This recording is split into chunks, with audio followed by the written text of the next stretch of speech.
Assalamualaikum warahmatullahi wabarakatuh para sahabat Laman Inspirasi. Jumpa lagi di podcast Laman Inspirasi, tempat berkumpulnya orang-orang yang menginspirasi di Kabupaten Melawi. Apabila Anda mencari inspirasi, Anda tepat berada di podcast Laman Inspirasi. Nah, hari ini kita masih bersama dengan Bang Herman, atau Pak Herman Syah. Pak lah, karena Pak Guru ya. Nah, perbincangan kita kali ini kita akan ngomongin masih seputar SMP Negeri 3 Nangapino. Kita kan di sini ada ada hutan adat Kebebu kan? Hutan adat Kebebu sama Kelokak Kebebu. Nah, kita ingin tahu nih sekolah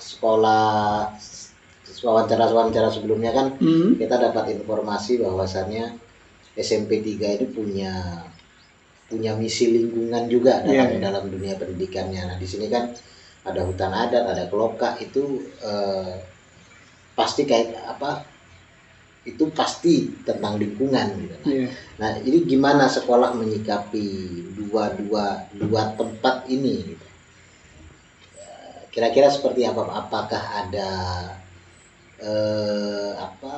sekolah memahamkan siswa tentang hutan adat ini, hutan adat itu apa, seperti apa, menjaganya seperti apa, terus ngelolanya gimana.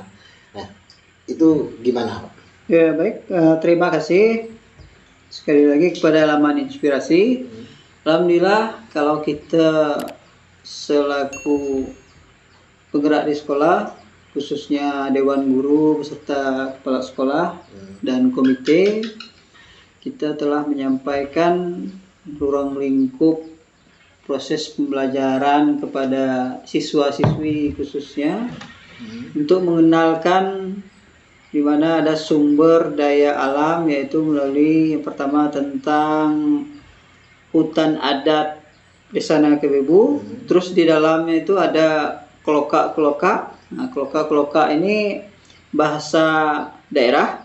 Kalau bahasa Indonesianya? Dalam bahasa Indonesianya itu ruang lingkup rumpun gitu. Rumpun buah-buahan lah itu. Nah, di mana satu tempat, di mana satu kumpulan. Nah, itu yang disebut dengan Kelokak. Jadi kita selaku Dewan Guru di SMP Negeri 3 kemarin membuat strategi di mana menyisihkan salah satu model pembelajaran untuk nyampai kepada siswa-siswi tentang pengetahuan, pengenalan hutan adat dan Kelokak ya, melalui setiap mapel pelajaran. Nah, baik dia dari segi mapel matematika, IPS, IPA, PJOK, prakarya, nah, semua dimasukkan dalam kurikulum untuk pengenalan hutan adat dan Kelokak yang ada di dalamnya. Nah, salah satu eksen contohnya kalau di IPA, nah, anak-anak ini paling tidak dalam pembelajarannya dia harus dibawa keluar mengenali salah satu contoh buah-buahan yang ada di Kelokak ruang lingkup hutan adat Desa Nangapino. Itu salah satu contoh eksen tindakannya. Nah, kalau di pelajaran lain misalnya berkaitan dengan matematika, nah, mungkin kita harus ada hitungan juga. Misalnya membuat Kelokak itu ya tidak usah terlalu padat. Nah, itu kaitannya dengan pembelajaran matematika. Terus kalau di saya pribadi selaku guru pengampu PJOK, apa yang telah disampaikan kepada rekan-rekan guru. Jadi PJOK ini menanamkan eksen atau praktiknya kita melakukan kegiatan misalnya olahraga ya, bisa di ruang lingkup dunia luar. Nah, di luar sekolah, nah, dengan menggunakan akses hutan adat tadi. Nah, ya paling tidak, nah itulah bisa menumbuhkan yang pertama nilai-nilai hutan adat dan mengenalkan apa-apa saja yang ada di hutan adat Desa Nangkebu. Nah, mungkin itu saja secara realnya dulu lah. Iya, iya. Berarti kan banyak aktivitas sekolahan yang berkaitan dengan hutan adat dan benar-benar mengenalkan hutan adat itu terhadap siswa. Seberapa jauh sih Pak? Saya kan belum pernah juga nih ke hutan adat. Seberapa jauh sih jarak dari sekolah sini ke hutan adat tuh? Kalau dia berkaitan dengan hutan adat ini kalau dari jaraknya sekitar untuk 20-an kilo lah.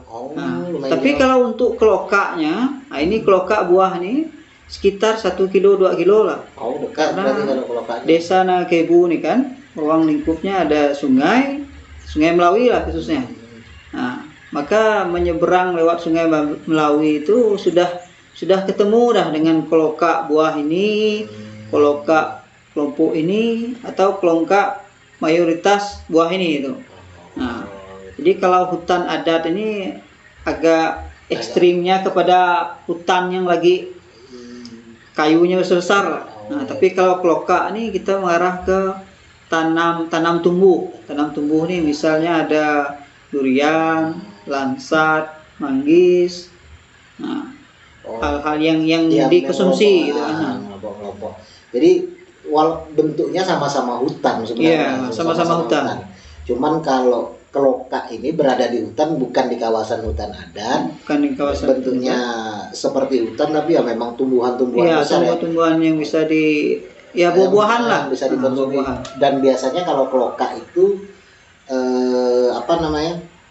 misalnya ada satu area hutan nih, itu ada durian, berarti durian semua kan? Misalnya ada blok manggis semua di situ.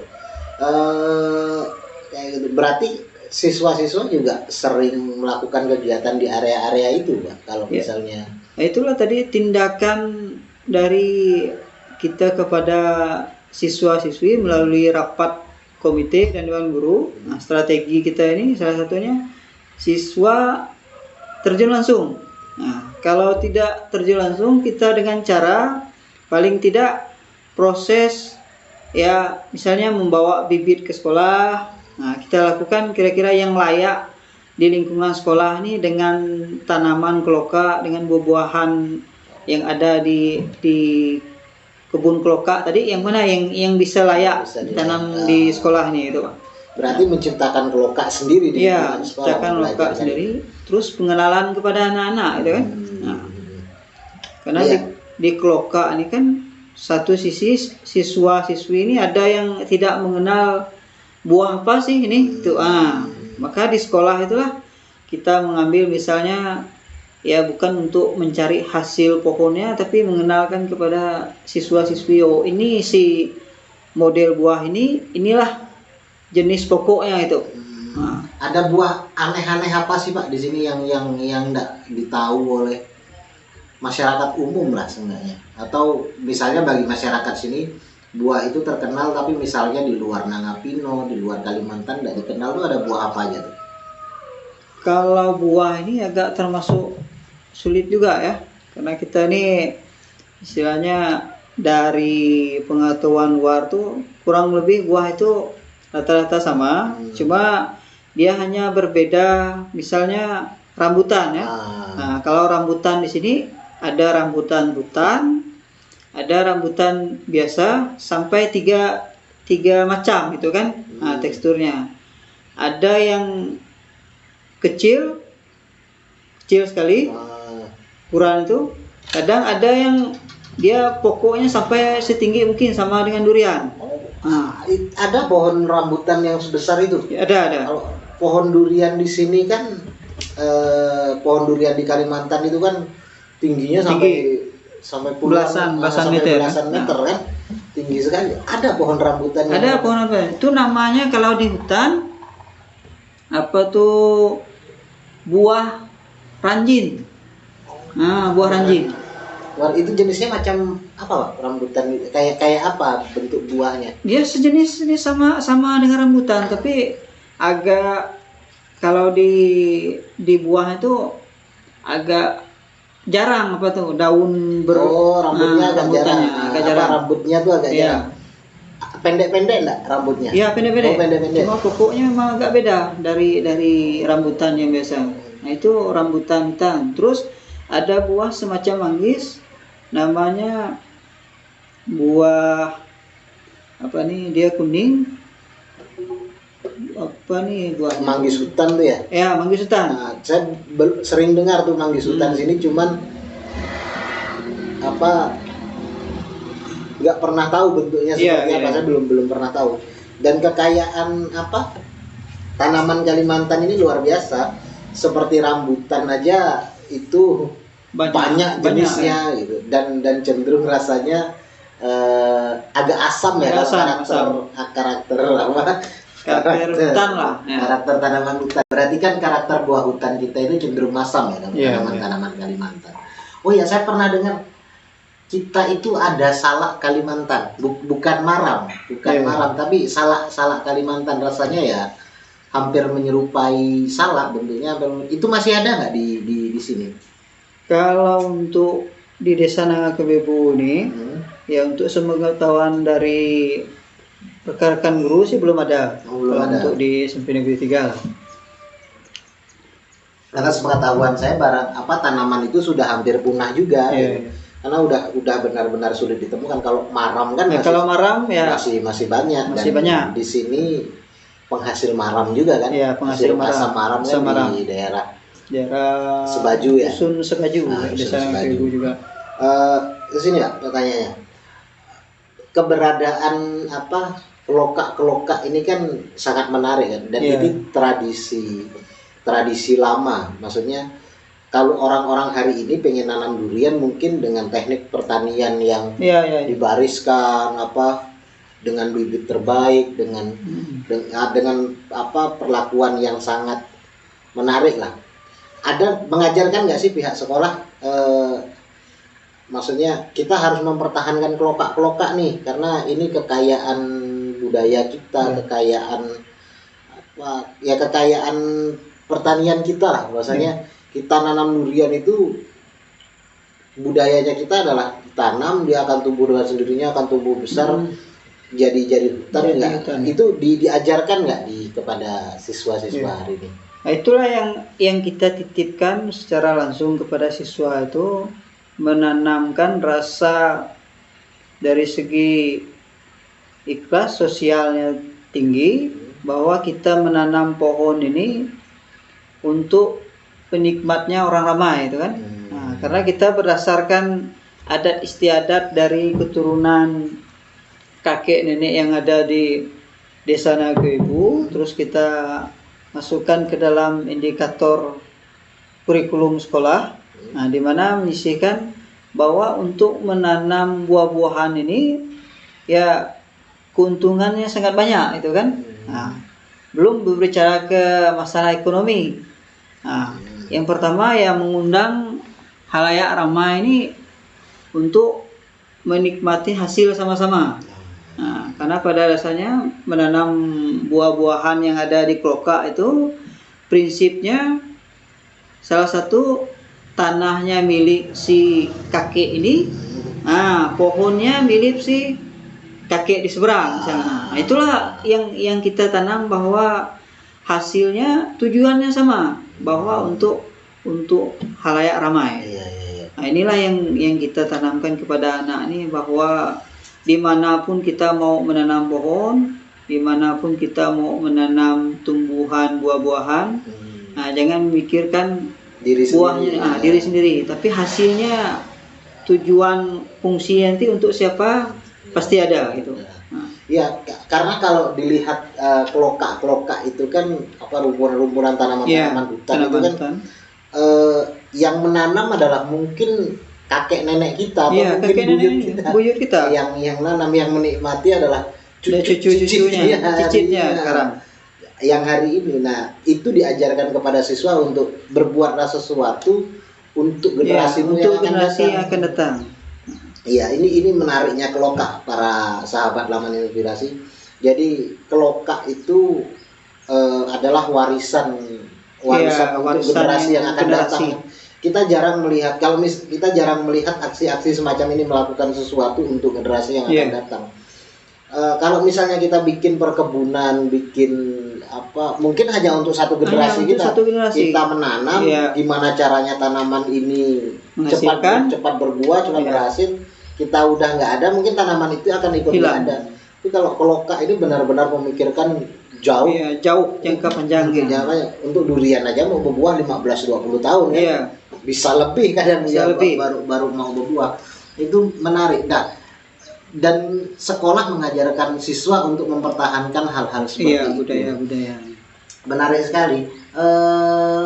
Ada hal lain nggak Pak yang diajarkan selain budaya seperti itu kepada siswanya? Nah, ini yang kedua, kita mengenalkan hubungan adat istiadat, menyesuaikan ya adat yang ada di Indonesia nih. Jadi kita sebagai perbandingan, bahwa semua adat istiadat itu dikategorikan sebenarnya baik semua. Nah, tapi pemahaman inilah yang kita tanamkan kepada siswa dan siswi ini, yang sama nih ya, kita coba persamakan persepsi bahwa setiap adat istiadat ini, bayangkan kemampuan pada zamannya, tanahnya milik si A tapi pohonnya milik si B, bisa berjalan. Mudah-mudahan inilah yang dijadikan dimanapun kita berada, dimanapun pengetahuan kita yang ada, boleh dimanapun kita menitipkan salah satu pohon, ya mudah-mudahan penikmatnya nanti generasi yang ada di situ. Menarik ya. Ya ini pelajaran satu lagi. Jadi di sini itu ada fenomena tanah ini bisa punya saya, ya, bisa tapi punya tanaman yang di dalam situ bisa punya abang, punya abang, bisa punya orang lain juga, ya. Yang tergantung siapa yang menanam di situ. Konsep kebersamaan ini yang menarik, perlu kita tanamkan gitu kan. Nah itu mungkin itulah kita bincang-bincang kita kali ini.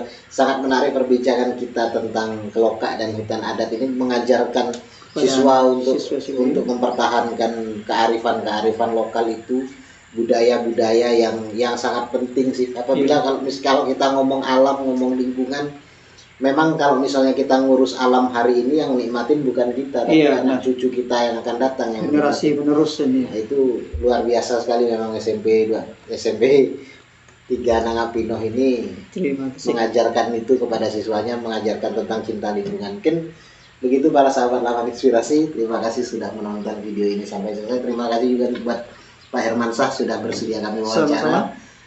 Jangan lupa dukung terus kami dengan like, share, dan subscribe video ini, dan komen sebanyak-banyaknya, dan nyalakan lonceng notifikasi. Oke, terima kasih Pak. Assalamualaikum warahmatullahi wabarakatuh. Salam Laman Inspirasi.